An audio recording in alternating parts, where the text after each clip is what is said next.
It's one of the most disturbing and controversial murders in American history.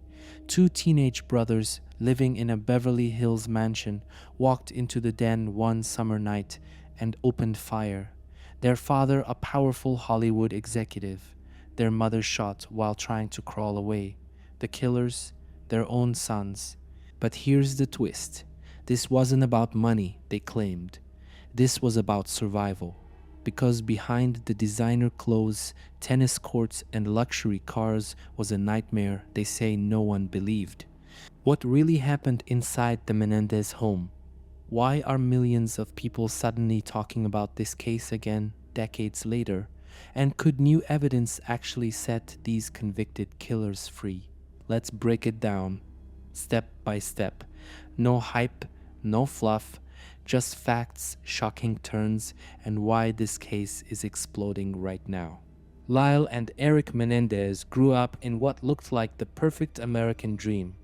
Their father, Jose Menendez, was a self-made millionaire and immigrant from Cuba who climbed his way up to become an executive at RCA Records and later a top executive at Live Entertainment. Their mother, Kitty, was a former schoolteacher turned full-time homemaker. The family lived in a $5 million mansion in Beverly Hills.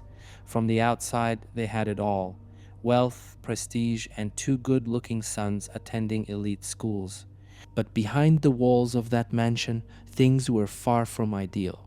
According to later court testimony, the brothers described their home as a place of control, fear, and silence. They said their father was physically, emotionally, and sexually abusive, and their mother allegedly enabled it, often looking the other way or reacting with rage and denial. This is where the core of the Menendez case begins, not just with a double murder, but with a deeper question: were these boys born into privilege or trapped in a prison no one could see? It happened on a quiet Sunday evening in one of the wealthiest neighborhoods in America.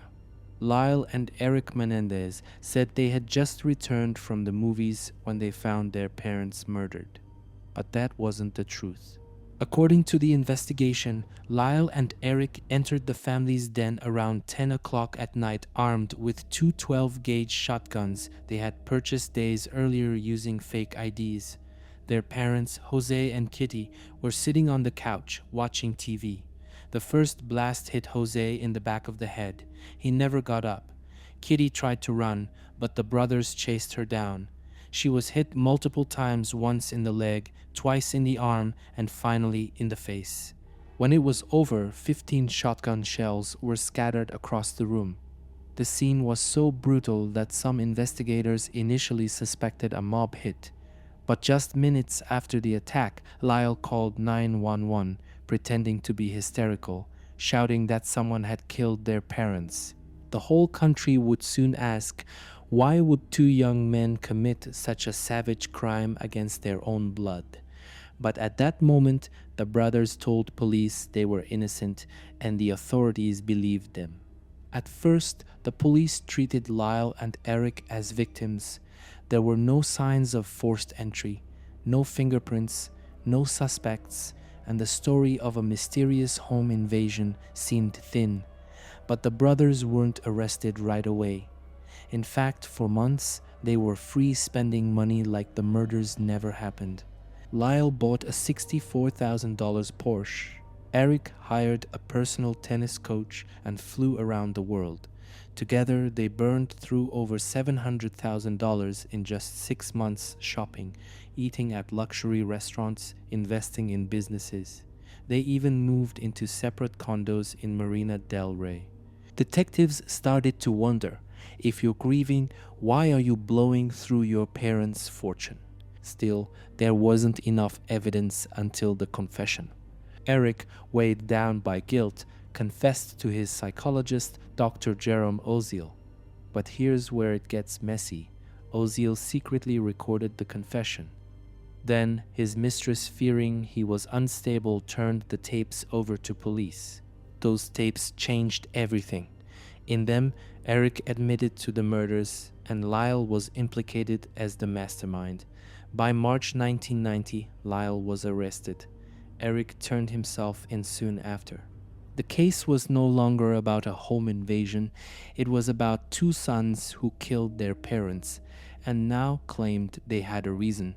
In 1993, the Menendez brothers' trial began, and it quickly turned into one of the most watched legal events of the decade. Court TV broadcast it live, turning the courtroom into a national stage. Viewers across America were glued to their screens, not just for the murder details, but for what the defense revealed next. Erik and Lyle didn't deny the killings. Instead, they told the world why they did it. They claimed they had been sexually abused for years by their father, Jose. Erik described acts of assault that started when he was just 6 years old. Lyle said the abuse was emotional, physical, and sexual. Their mother, Kitty, they claimed, was violent and mentally unstable, sometimes beating them, sometimes sedated on pills, and often ignoring the signs of abuse. According to their lawyers, the brothers believed their father was going to kill them to silence them after they threatened to speak out. The defense didn't call it murder. They called it a desperate act of self-preservation. The trial was emotional, explosive, and deeply divisive. Some viewers wept during the brothers' testimony. Others were outraged, convinced it was all an act to escape justice. When the verdict came, there wasn't one. Both juries were deadlocked, unable to agree whether this was cold-blooded murder or the final snap of two abused kids. It would take a second trial to decide their fate.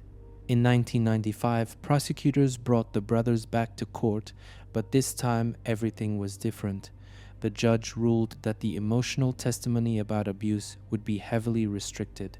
That meant no crying on the stand, no deep dives into childhood trauma, no raw breakdowns like the first trial. The prosecution focused instead on greed, planning, and control. They showed how the brothers had bought the shotguns days before the murders, how they lied to police, how they emptied their father's bank accounts and spent lavishly in the weeks that followed.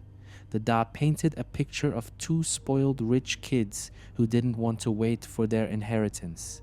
Without the full abuse narrative, the second jury saw a very different story. In March 1996, both Lyle and Erik were found guilty of first-degree murder and sentenced to life in prison without the possibility of parole. No one cheered, no one clapped. It was just over, or so everyone thought. For over 2 decades, the Menendez brothers sat in separate prisons, out of the spotlight. But in 2023, everything changed again. A never-before-seen letter from 1988 surfaced. Written by Erik Menendez to his cousin, it described disturbing incidents of abuse before the murders ever happened. In the letter, Erik wrote, "It's still happening. I don't know what to do anymore." But that wasn't all. In the same year, Roy Rossello, a former member of the boy band Menudo, went public in a documentary. He claimed that in the 1980s, Jose Menendez sexually assaulted him in the same New Jersey home where Lyle and Erik said the abuse took place. Suddenly, Jose's public image as a strict but successful father was shattered. Now he was being described as a predator with multiple alleged victims. With this new evidence, the Los Angeles District Attorney's Office reopened the case. In late 2024, they announced they would review the Menendez brothers' convictions, acknowledging that survivor testimony and trauma must be considered differently today. For the first time in decades, it wasn't just a murder case anymore. It was a question of justice, and maybe of redemption. While lawyers filed motions and evidence resurfaced, something else happened, something no one expected. Gen Z found the Menendez brothers. On TikTok, short clips of their 1993 trial went viral. Erik sobbing on the witness stand, Lyle describing his father's rage. Users added soft piano music, captions like, "They didn't deserve life in prison," and the videos exploded. Some edits racked up millions of views in days. Suddenly, the Menendez brothers weren't just criminals, they were trending. The hashtag #FreeTheMenendezBrothers spread across platforms. Twitter threads analyzed court transcripts. Reddit pages posted side-by-side comparisons between Erik's letter and trauma psychology. Even fan edits appeared treating Lyle and Erik like misunderstood anti-heroes. The internet didn't just revive interest, it reshaped the narrative. For many young people who didn't grow up in the 90s, the case wasn't about murder anymore. It was about two boys who were hurt, ignored, and punished for surviving. Whether that's the full truth or just a viral wave of empathy is still up for debate. But one thing's clear, the Menendez brothers were no longer forgotten. They were trending, and the system was now under pressure. In late 2024, something that once seemed impossible started to feel very real. After reviewing the newly discovered letter and hearing the claims made by Roy Rosello, the Los Angeles District Attorney's Office formally announced a reconsideration of the Menendez brothers' sentences. The argument that the legal system in the 1990s failed to fully understand the impact of childhood sexual trauma, especially in male victims. A hearing was set for November 26, 2024.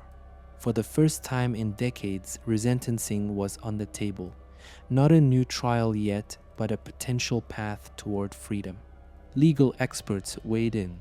Some said the abuse evidence, especially the 1988 letter, was powerful enough to raise reasonable doubt if it had been presented in the second trial. Others warned that opening this door could set a precedent for re-litigating old convictions based on evolving social perspectives, not just facts. But public interest was undeniable. News outlets ran primetime specials. True crime creators flooded YouTube with theory videos, and across social media, the same question echoed. Could the Menendez brothers actually be released after 35 years behind bars? It wasn't fiction anymore. It was a real legal crossroads, and the countdown had begun. So here we are 35 years after that bloody night in Beverly Hills, and the Menendez case is more alive than ever. Two sons killed their parents, that's a fact. But was it calculated, cold-blooded murder for money? Or was it a final, desperate escape from years of torment no one else could see?